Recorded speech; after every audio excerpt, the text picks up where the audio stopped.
Hello दोस्तों, कैसे हैं आप सभी। उम्मीद करता हूं आप सभी बहुत ही अच्छे होंगे। तो आज के इस वीडियो में हम पढ़ने वाले हैं क्लास 9th फिजिक्स का दूसरा अध्याय जो है बल तथा गति का नियम का दूसरा वीडियो। तो इससे पहले यदि आपने पहला वीडियो नहीं देखा तो आप जाकर चैनल के प्लेलिस्ट में वहां से क्लास 9th का फिजिक्स और केमिस्ट्री का चैप्टर वाइज सीक्वेंस में एक एक करके वीडियो को पढ़ सकते हैं। तो आज के इस वीडियो में हम कौन कौन से टॉपिक को पढ़ने वाले हैं उसको हम डिस्कस कर लेते हैं। तो सबसे पहले हम पढ़ेंगे न्यूटन के गति का नियम, जो कि मोस्ट इंपॉर्टेंट है। तो न्यूटन ने अपने गति के नियम 3 नियम दिए। इनका नियम है पहला कि न्यूटन के गति का प्रथम नियम, द्वितीय नियम और तृतीय नियम। तो इसके बारे में हम पूरा डिस्कस करेंगे। वेरी इंपॉर्टेंट होने वाला है यह आज का वीडियो। उसके बाद दूसरा आ जाएगा कि संवेग किसे कहते हैं, इसको हम जानेंगे। और तीसरा हमारा टॉपिक होगा संवेग संरक्षण का नियम, या हम संवेग संरक्षण का सिद्धांत भी हम कह सकते हैं।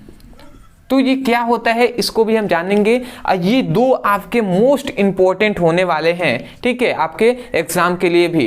तो चलिए दोस्तों अपने टॉपिक को तो सबसे पहले हम देखेंगे न्यूटन के गति का नियम।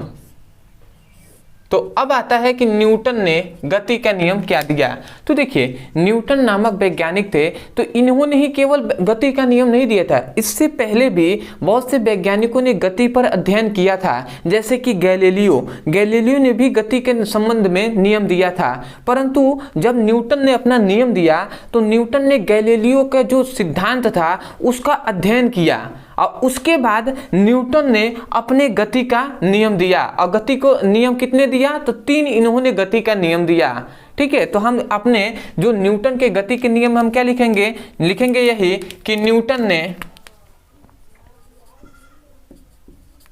ने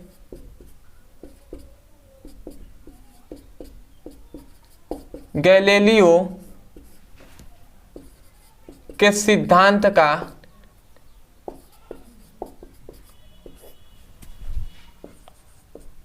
अध्ययन किया।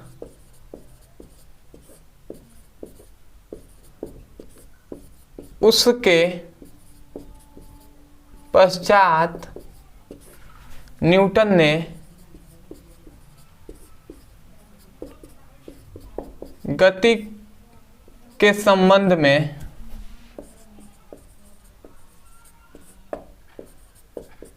तीन नियम क्या किया, प्रस्तुत किया।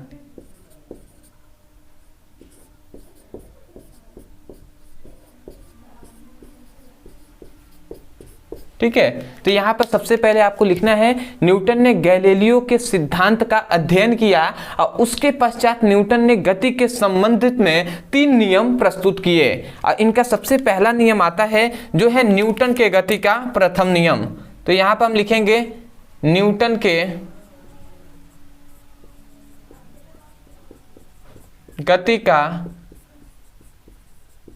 प्रथम नियम। तो न्यूटन के गति का प्रथम नियम क्या है इसको हम समझते हैं।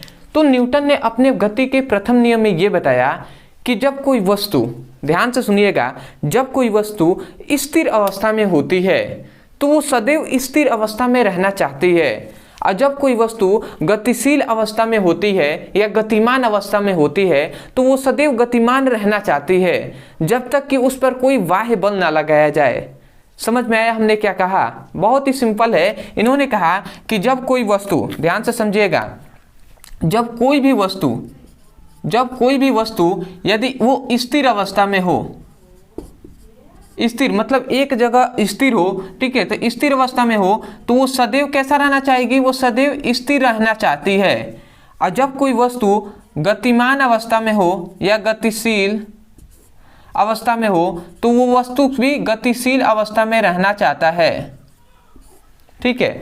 जब कोई वस्तु स्थिर अवस्था में है तो वो सदैव स्थिर अवस्था में ही रहना चाहता है, और जब कोई वस्तु गतिशील अवस्था में हो या गतिमान अवस्था में हो तो वो सदैव गतिमान अवस्था में ही रहना चाहता है, जब तक कि उस वस्तु पर बाह्य बल ना लगाया जाए। क्या? बाह्य बल बाह्य बल न लगाया जाए। बाह्य बल का मतलब बाहर से कोई फोर्स न लगाया जाए, या हम कह सकते हैं कि जब तक उस पर असंतुलित बल ना लगाया जाए, ये भी हम कह सकते हैं। तो आशा करते हैं कि आपका पहला नियम समझ में आ गया होगा कि इन्होंने कहा कि कोई स्थिर वस्तु है, कोई रुका हुआ वस्तु है, तो वो सदैव रुका ही रहना चाहता है। जैसे कि ये बोर्ड है, यहाँ पर स्थिर है, तो यदि हम उस पर कुछ भी बल ना लगाए तो ये सदैव ऐसा ही रहेगा, ऐसा ही रहेगा जब तक कि इस पर कोई बाह्य बल ना लगाएं। और यदि कोई वस्तु चल रहा है, तो यदि मान लेते हैं कोई कार है, ठीक है, या कोई गेंद है, तो यदि उस पर कार जो होता है उस पर फ्यूल क्या करता है, जो फ्यूल होता है, जो क्या होता है, पेट्रोल होता है, वो उसका क्या करता है, वो एक बाह्य बल का ही कार्य करता है, मतलब एक फोर्स का ही तो कार्य करता है ना।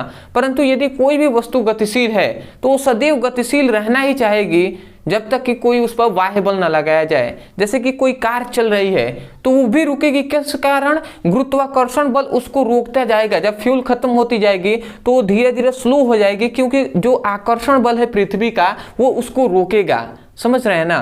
तो इसका मतलब क्या हुआ कि इन्होंने न्यूटन के गति के प्रथम नियम में आप क्या लिखेंगे, आप लिखेंगे कि न्यूटन के गति के प्रथम नियमों के अनुसार जब कोई वस्तु स्थिर अवस्था में हो तो वो सदैव स्थिर अवस्था में रहना चाहती है, और जब कोई वस्तु गतिशील अवस्था में हो तो वो सदैव गतिशील अवस्था में रहना चाहती है, जब तक कि उस पर कोई बाह्य बल न लगाया जाए। तो आशा करते हैं कि आपका जो प्रथम नियम है, न्यूटन का गति का प्रथम नियम, ये आपको समझ में आ गया होगा। तो मैं यहाँ पर लिख दे रहा हूँ, आप लिखेंगे इस नियम के अनुसार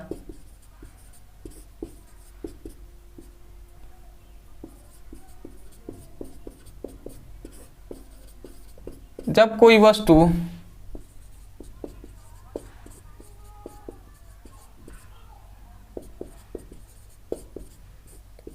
स्थिर अवस्था में हो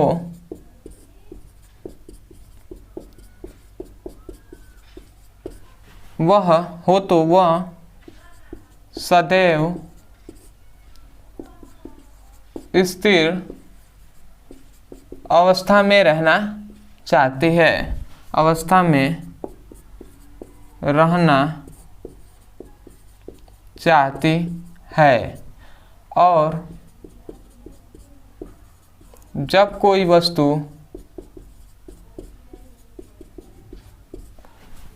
गतिशील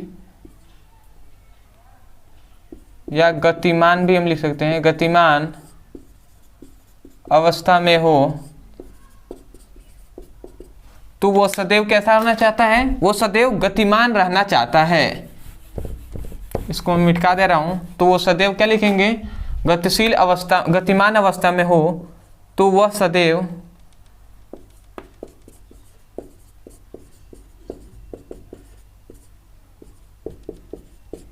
गतिमान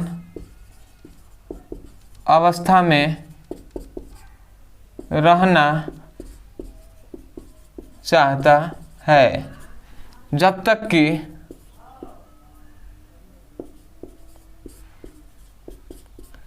कि उस वस्तु पर बाह्य बल ना लगाया जाए, जब तक कि उस वस्तु पर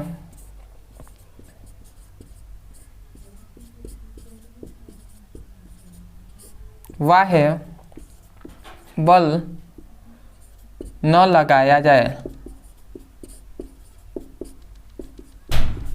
ठीक है, तो यहां पर हमने इसको लिख दिया है। अब आता है इसका एग्जाम्पल, इसका उदाहरण क्या है।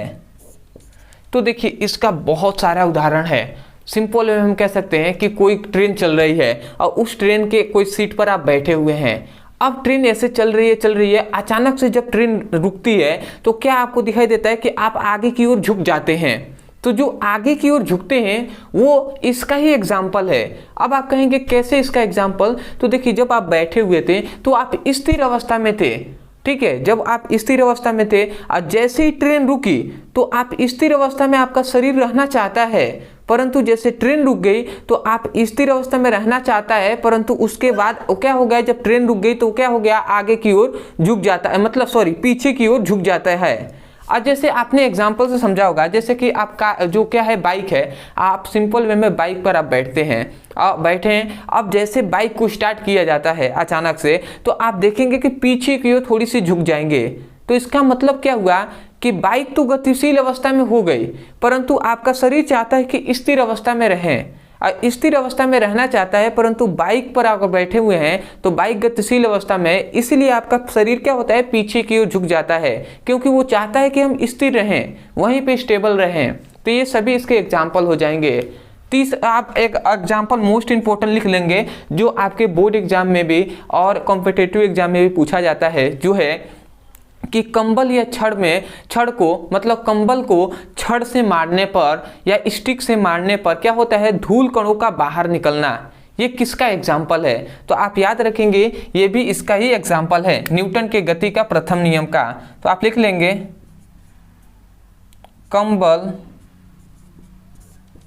को छड़ से मारने पर धूल कणों का बाहर निकलना।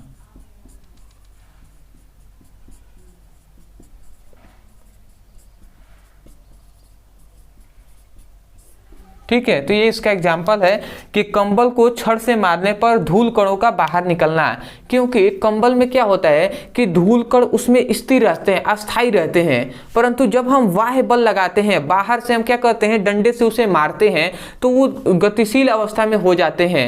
तो जब हमने बाहर से फोर्स लगाया तो वो स्थिर अवस्था में थे, फिर से गतिशील अवस्था में हो गए। तो ये इसका ही एग्जाम्पल है। ठीक है, तो आशा करते हैं कि न्यूटन के गति का जो प्रथम नियम है वो आपको परिभाषा और एग्जाम्पल समझ में आ गया होगा, और चाहे तो आप लंबा आप इसका एग्जाम्पल लिख सकते हैं। ठीक है, तो अब हम देख लेते हैं, आप चाहें तो स्क्रीनशॉट ले लीजिए। उसके बाद अब हम देखेंगे न्यूटन के गति का द्वितीय नियम। तो मैं थोड़ा सा साइड हट रहा हूं, आप स्क्रीनशॉट ले सकते हैं, ले लिए होंगे। तो देखिए, न्यूटन के गति का द्वितीय नियम को यदि आपको अच्छे से समझना है तो आपको दो टॉपिक को समझना बहुत ही इंपॉर्टेंट है। अब वो दो टॉपिक में से सबसे पहला टॉपिक है जो है संवेग, क्योंकि आपका जो द्वितीय नियम है वो संवेग पर ही आधारित है। तो सबसे पहले संवेग हमें पता होना चाहिए कि क्या होता है। तो देखिए, संवेग बराबर होता है, संवेग को हम p से दर्शाते हैं, और संवेग बराबर होता है द्रव्यमान गुणे वेग। ये संवेग का फॉर्मूला होता है, मतलब P equal to m into v, जहां पर P क्या है, P है आपका संवेग, और m इक्वल टू कोई भी वस्तु है तो उस वस्तु का द्रव्यमान है, और जो v इक्वल टू क्या है, वेग है। तो इतना आपको याद रखना है। तो हम यहां से इसका डेफिनेशन कर सकते हैं, क्या कहेंगे, किसी वस्तु का संवेग तथा उस वस्तु के वेग के गुणनफल को संवेग कहते हैं। इनके बीच कुछ नहीं है, तो इनके बीच क्या है, गुणा है। ठीक है, मतलब m और v के बीच क्या है, गुणा का ही तो चिन्ह है ना। भले ही हमने m भी लिखा है परंतु बीच में गुणा होता है, इतना तो मैथ में आप जानते होंगे। तो आप क्या कहेंगे, किसी वस्तु का संवेग तथा उस वस्तु के वेग के गुणनफल को संवेग कहते हैं। तो मैं यहाँ पर डेफिनेशन लिख दे रहा हूं, तो आप लिखेंगे किसी वस्तु का किसी वस्तु का, ये m क्या है, द्रव्यमान है ना, तो हम कहेंगे किसी वस्तु का द्रव्यमान तथा उस वस्तु का वेग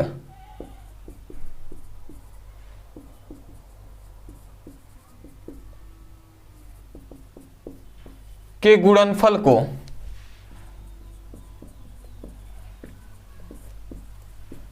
क्या कहते हैं, संवेग कहते हैं। तो आशा करते हैं संवेग का परिभाषा आपको समझ में आ गया होगा।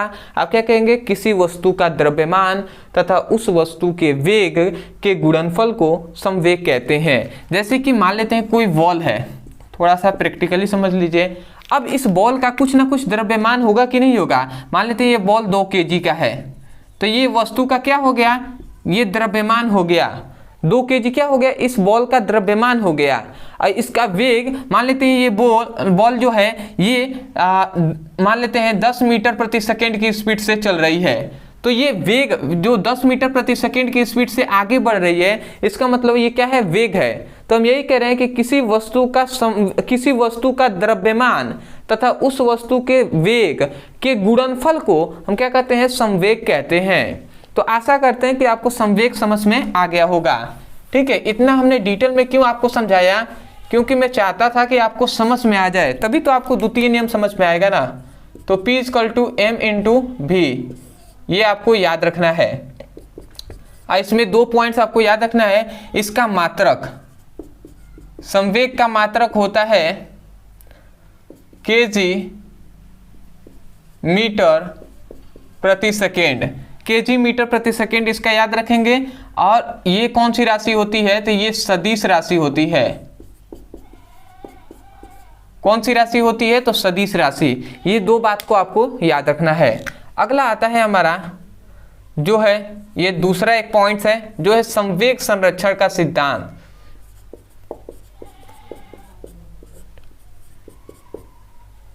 नियम लिखें या सिद्धांत भी आप लिख सकते हैं। देखिए, अभी आप सोच रहे हैं क्यों ये दोनों पढ़ाया जा रहा है। यदि आप इन दोनों को नहीं समझेंगे तो संवेग संरक्षण का जो न्यूटन के गति का द्वितीय नियम है, ये आपको समझ में नहीं आएगा। इसलिए पहले समझ जाइए, ये भी छोटा सा टॉपिक है। इसमें यह बताया जाता है, संवेग संरक्षण के नियम में या सिद्धांत में हमें ये बताया जाता है कि कोई भी वस्तु है, तो यदि किसी वस्तु पर लगाया गया बल, किसी भी वस्तु पर लगाया गया बल यदि शून्य हो, तो उस वस्तु का संवेग जो होता है वो नियत होता है। नहीं समझ में आया, समझिए। मान लेते हैं ये कोई वस्तु है, थोड़ा सा समझिएगा। हम कह रहे हैं कि ये कोई वस्तु है, तो हम यही कह रहे हैं कि किसी भी वस्तु का, यदि किसी वस्तु पर लगाया गया जो बल हो, यदि वो शून्य हो, इस वस्तु पर हम कुछ भी बल नहीं लगा रहे हैं, तो इस वस्तु का जो संवेग होगा, P क्या है, संवेग है ना, तो जो संवेग होता है वो नियत होता है, मतलब कांस्टेंट होता है। तो यही बात इस नियम में केवल हमें बताया गया है। तो आशा करते हैं कि आपको ये नियम याद हो गया होगा। तो आप क्या कहेंगे, संवेग संरक्षण के नियमों के अनुसार यदि किसी वस्तु पर लगाया गया बल शून्य हो तो उस वस्तु का संवेग नियत होता है। तो बताइए, डेफिनेशन आपको जो नियम है या सिद्धांत है, कुछ भी रटने की जरूरत है आपको, तो हम यहीं पे बताते हैं ना। अब मैं कभी भी नहीं चाहता हूं कि आपको रट कर याद करें, आप उसको समझ कर याद कीजिए। समझ कर याद करेंगे तो आपको हमेशा के लिए याद रहेगा। तो मैं यहाँ पे लिख दे रहा हूँ, आप क्या लिखेंगे, थोड़ा सा मैं इसको मिटका दे रहा हूँ, उसके बाद हम लिखेंगे। हम लिखेंगे, इस नियम के अनुसार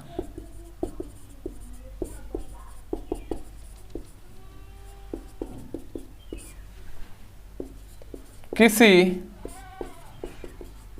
वस्तु पर लगाया गया बल शून्य हो तो उस वस्तु का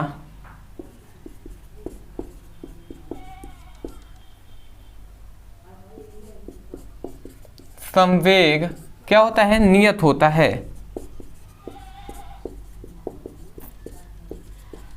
ठीक है, हमने क्या कहा कि इस नियम के अनुसार, या आप कह सकते हैं कि संवेग संरक्षण के नियमों के अनुसार किसी वस्तु पर लगाया गया बल शून्य हो तो उस वस्तु का संवेग नियत होता है। मतलब सिंपल में इन्होंने क्या कहा, इन्होंने कहा कि यदि बल जो F है, यदि बल क्या है, शून्य हो, बल क्या हो, शून्य हो, तो उस वस्तु का जो संवेग होगा वो नियत होगा। नियत मतलब कांस्टेंट होगा। तो चलिए हम इसको प्रूफ करते हैं। ठीक है, प्रूफ भी कर लेते हैं कि कैसे नियत होगा। तो देखिए, चूंकि हम जानते हैं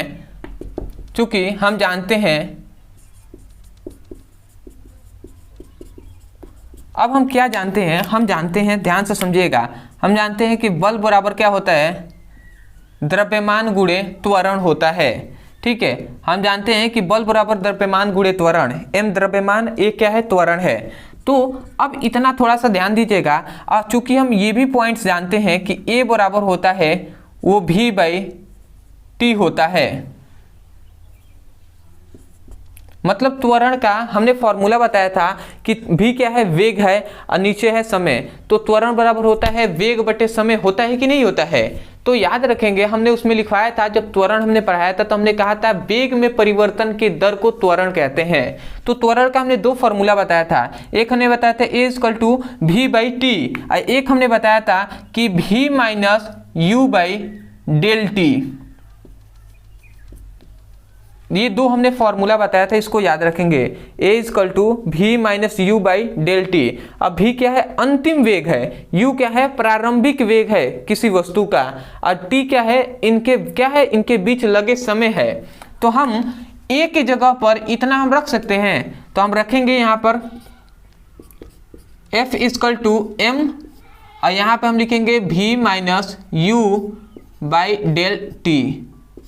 ठीक है, इतना हमने लिख दिया। आशा करते हैं आपको दिखाई दे रहा होगा। अब थोड़ा सा समझिएगा, थोड़ा सा समझना क्या है कि इसको थोड़ा सा हम आगे बढ़ाते हैं। m का इसमें गुणा कराएंगे, तो m का यदि हम गुणा कराते हैं तो m भी minus m u by t हो जाएगा। ये हो जाएगा, बिल्कुल हो जाएगा। अब थोड़ा सा आपको यहाँ पर ध्यान देना है कि हमने क्या कहा था, किसी वस्तु पर लगाया गया बल शून्य हो, मतलब f का मान यदि शून्य हो, तो यदि इसका मान यदि शून्य हो, यदि हम इसका मान f की इक्वल टू शून्य लिख देते हैं, और ये इधर भाग में है, इधर आएगा तो गुणा कराएगा, f में जाएगा तो गुणा ही ना कराएगा, और f का मान है शून्य, और ये डेल टी हो जाएगा। ये इधर भाग में था, इधर आकर गुणा करा दिया, और इधर क्या बचा, m भी माइनस एम यू बचा। ठीक है, अब थोड़ा सा ये इसमें गुणा करा देगा तो ये शून्य हो जाता है, जीरो में कोई भी संख्या गुणा कराती हो तो शून्य हो जाता है। तो शून्य इक्वल टू एम भी माइनस क्या बचा, एम यू बचा। अब इस माइनस है, इधर माइनस एम यू है, इसको हम इधर भेजते हैं, तो एम भी इधर क्या आ जाएगा, इधर क्या होगा, एम यू एम भी। ये आपका प्रूफ हो गया। ध्यान से समझिएगा, ये इधर माइनस में था, ये इधर आ गया तो प्लस में हो गया।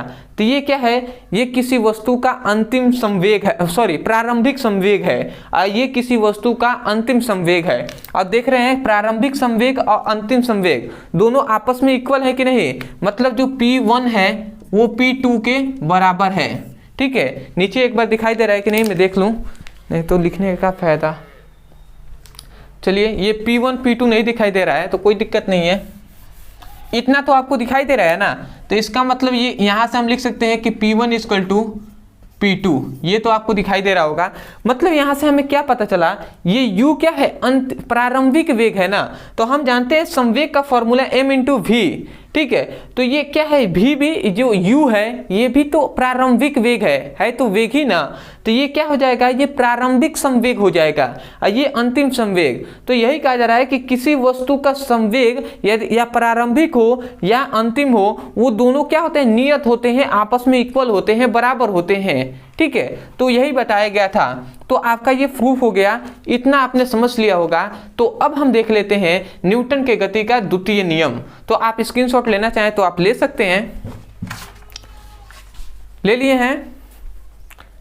चलिए हम देखेंगे न्यूटन के गति का द्वितीय नियम। न्यूटन के गति का द्वितीय नियम। अब न्यूटन ने अपने द्वितीय नियम में क्या बताया, इसको हम समझते हैं। तो इन्होंने सिंपल वे में यही बताया ना कि कोई भी वस्तु है तो उस वस्तु के संवेग में परिवर्तन का दर, जो संवेग में परिवर्तन का दर होता है वो उसी वस्तु पर लगाए गए बल के समानुपाती होता है। यही द्वितीय नियम है। तो आपको नहीं समझ में आया होगा, कोई दिक्कत नहीं है, यहाँ पे समझते हैं। इन्होंने ये कहा था, न्यूटन ने कहा था कि किसी वस्तु के संवेग में परिवर्तन के दर, संवेग में परिवर्तन के दर उस वस्तु पर लगाए गए बल के, वस्तु पर लगाए गए बल के क्या होता है, समानुपाती होता है। यही इन्होंने कहा था। कोई भी यदि वस्तु है, समझिएगा थोड़ा सा मैं डिटेल में आपको समझा दूं, ये कोई वस्तु है, तो हमने यही कहा, न्यूटन ने द्वितीय नियम में यही कहा कि किसी वस्तु के संवेग में परिवर्तन के दर उस वस्तु पर लगाए गए बल के समानुपाती होता है। ये समानुपाती का चिन्ह है। तो आप द्वितीय नियम तुरंत लिखिए, रफ की कॉपी आप लेकर बैठे हैं तो लिखिए। आप लिखेंगे किसी वस्तु के संवेग में परिवर्तन के दर उस वस्तु पर लगाए गए बल के समानुपाती होता है। तो आशा करते हैं आप लिख लिए होंगे। मैं इसको अंडरलाइन कर दे रहा हूं, ठीक है। आप इस तरीके से इस फॉर्मूले के जो क्या है इसको आप नोट्स में रखेंगे, क्योंकि आपको इसी से याद हो जाएगा। आप लिख लेंगे, आप क्या लिखेंगे, किसी वस्तु के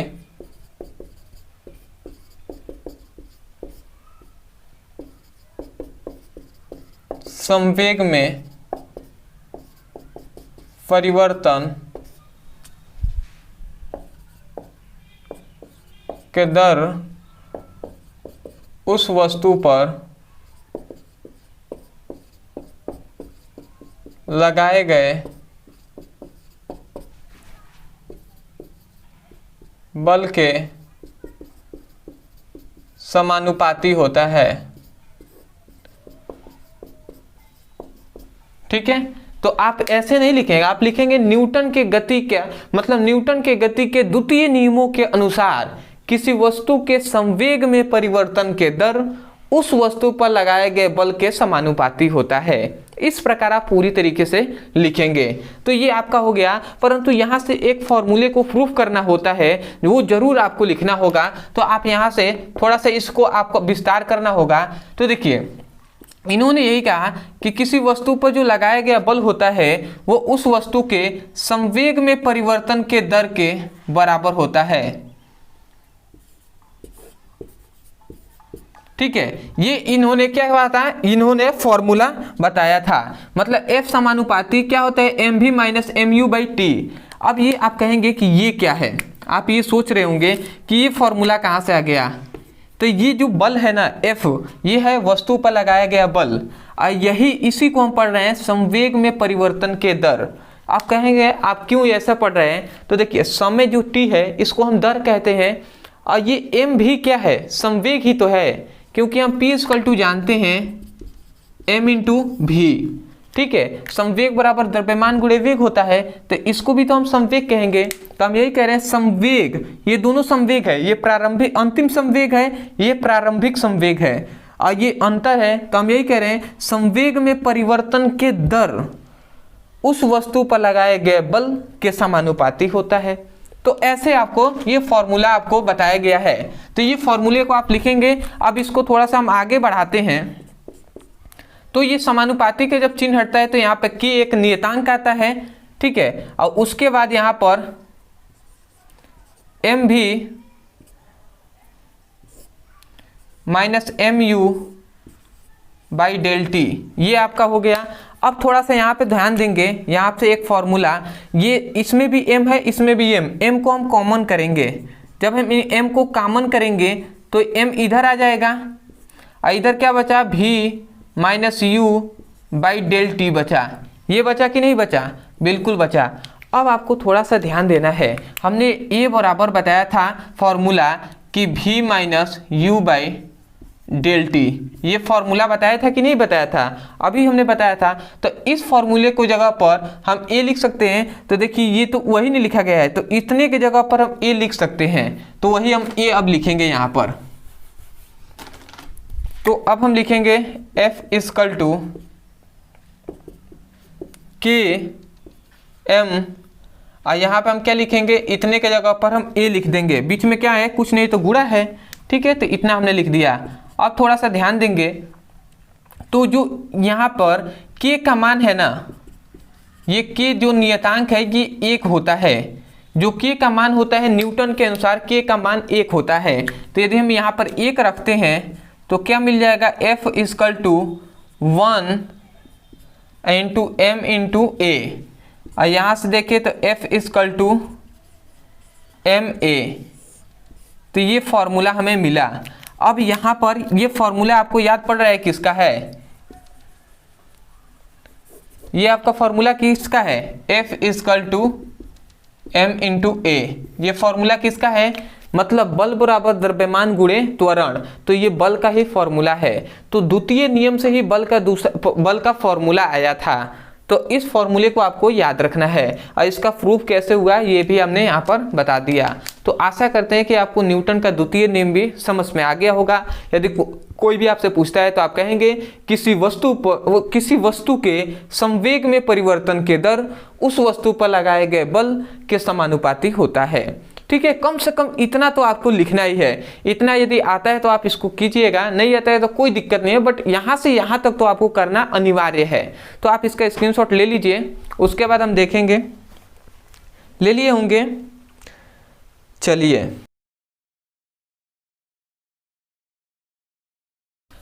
अब हम देखेंगे न्यूटन के गति का तृतीय नियम।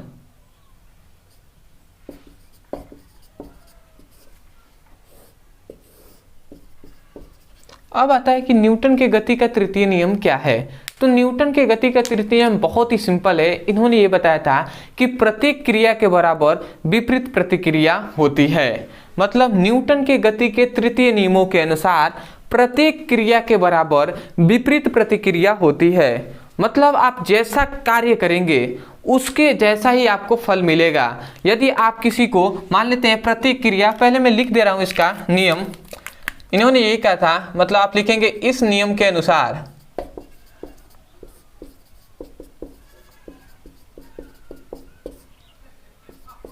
प्रत्येक क्रिया के बराबर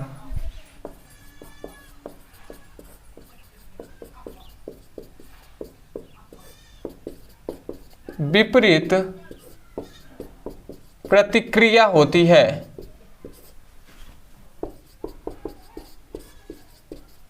ये हमने लिख दिया है। अब आप सोच रहे होंगे ये क्या है, मतलब इन्होंने कहा था सिंपल में बहुत ही छोटा कि प्रत्येक क्रिया के बराबर विपरीत प्रतिक्रिया होती है। मतलब क्या हुआ कि आप किसी को एक चाटा मारेंगे तो वो भी आपको एक ही चाटा मारेगा। ठीक है, ऐसा न्यूटन का कहना था और ये वास्तविकता है। यदि आप भी किसी को गाली देंगे तो वो भी आपको गाली देगा। ऐसा नहीं कि आप गाली देंगे तो वो सम्मान करेगा।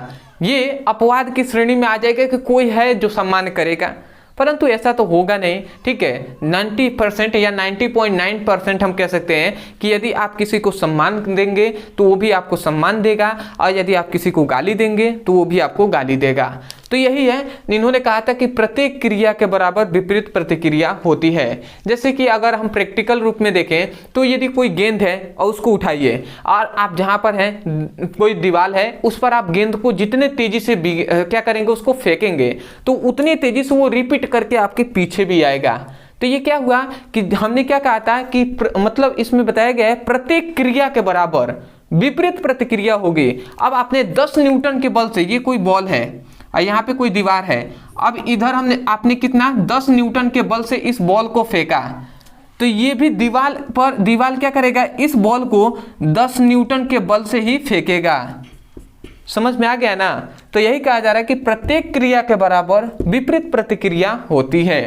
तो आशा करते हैं कि आपको समझ में आ गया होगा तृतीय नियम। इसका एग्जाम्पल लिख लेंगे, रॉकेट का उड़ना।